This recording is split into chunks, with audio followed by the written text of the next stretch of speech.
Top quality और consistent performance के लिए सिर्फ सिल्वर पंप्स। टॉप क्वालिटी और कंसिस्टेंट परफॉर्मेंस के लिए सिर्फ सिल्वर पंप्स, नाम याद रखना। साहेब, आज एक महत्त्वाच्या बैठकीच्या अनुषंगाने वायदीला आला होता। काय बैठक होती, काय चर्चा झाली? बैठक म्हणजे आम्ही जे सुरक्षा विधेयक जे सरकार आणतंय हे खऱ्या अर्थानं विरोधकांना एक प्रकारे जसं ईडीचं झालं तशा पद्धतीनं कारवाई करण्यासाठी, कायदेशीर ससेमिरा लावण्यासाठी हे विधेयक आणत आहे अशा प्रकारची भीती एक सगळ्यांच्या मनात आहे।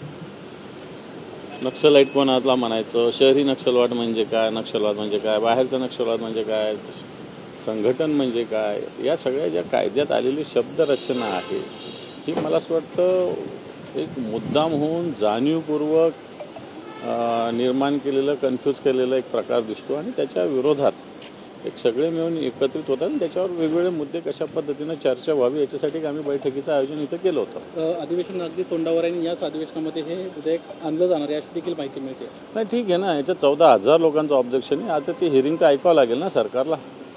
14,000 लोकांचं या जनसुरक्षा विधेयकाला जवळपास विरोध आहे।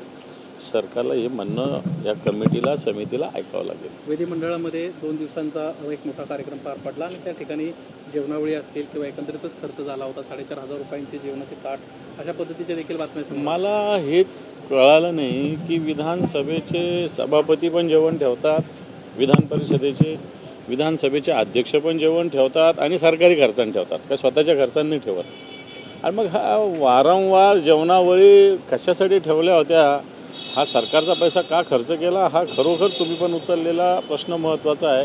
त्याला काय चांदीचे ताट आणि सोन्याच्या चमच्याची गरज नाही, 50 पदार्थाची गरज नाही, परंतु निश्चित हे चुकीचं आहे। मी काल बघितलं, आम्ही त्याच्यात सहभागी झालो नाही, फक्त कार्यक्रमात गेलो, परंतु सकाळी विधान परिषदेच्या सभापतीनं जेवण ठेवलं, संध्याकाळी विधानसभेच्या कशासाठी सगळ्या व्यवस्था केलेल्या आहे आपण हॉटेल्समध्ये सगळ्या आलेल्या लोकांच्या, परंतु हा अनाठाई स्वतःचं मोठेपण सरकारी खर्चानं करण्याचा हा प्रकार आहे। खरोखर अशा खर्चाचा निषेध आम्ही सगळ्यांनी केलेला आहे। पंचतारांकित राहण्याची देखील व्यवस्था होती, एकत्रित वारेमाप खर्च ह्या कार्यक्रमाच्या निमित्तानं। नाही, ठीक आहे, राहण्याची व्यवस्था तर केली पाहिजे, त्याच्याविषयी काही ऑब्जेक्शन नाही घेता येणार, परंतु या ठिकाणी 2-2 जेवणावळी, त्याही अशा शाही पद्धतीच्या, याची काही आवश्यकता नाही असं मला तरी वाटतं। आणीबाणीला 50 वर्ष पूर्ण झालेली आहेत, काळा दिवस भाजप साजरा करत आहे। हे पण खरं तर 11 वर्षापासून काळा दिवस दररोज या हिंदुस्थानात आहे।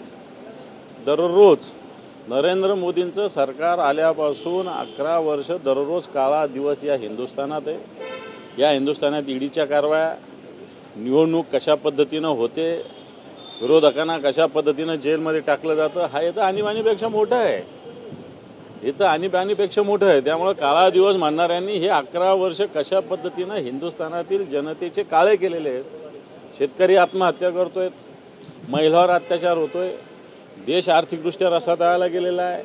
आणि ह्या सगळ्या गोष्टी जर बघितल्या 11 वर्षात देश खऱ्या अर्थानं काळा दिवस दररोज मानतोय, अशा प्रकारची स्थिती मोदींचं सरकार आल्यापासून या देशात निर्माण झालेली। पुण्यात भाजपच्या पदाधिकाऱ्यांना महिला पोलिसाचा विनयभंग केल्याचा प्रकार समोर आला आहे। भाजपचे लोक मस्ती आलेलेच आहे सध्याच्या घडीला, सगळ्या ठिकाणी मस्ती आलेलीच आहे त्यांना, पावलोपावली मस्ती, त्यांच्या बापाची जहागिरी असं वागतात ते सगळ्या देशात, सगळ्या महाराष्ट्रात।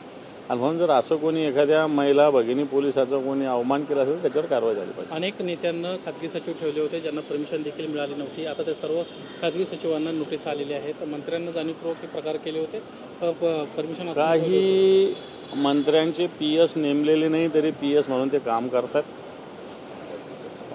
त्याच्या काही तक्रारी आमच्याकडे पण आलेल्या आहेत आणि मला असं वाटतं मधल्या काळात ज्या बदल्याचे काही विषय झाले तर हे PS, हे खाजगी सचिव, हे OSD यांनी कशा पद्धतीनं वागणूक केली, कशा पद्धतीनं कोणाला कुठं कुठं बोलवलेलं आणि काय काय मागितलेलं हे सुद्धा आमच्याजवळ हे आम्ही अधिवेशनात आणणार आहे।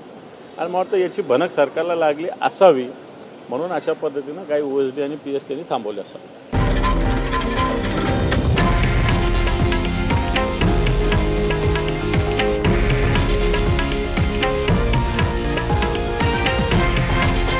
हे आहे देशातील नंबर 1 न्यूज नेटवर्क आणि आपण पाहत आहात TV9 मराठी, एकमेव।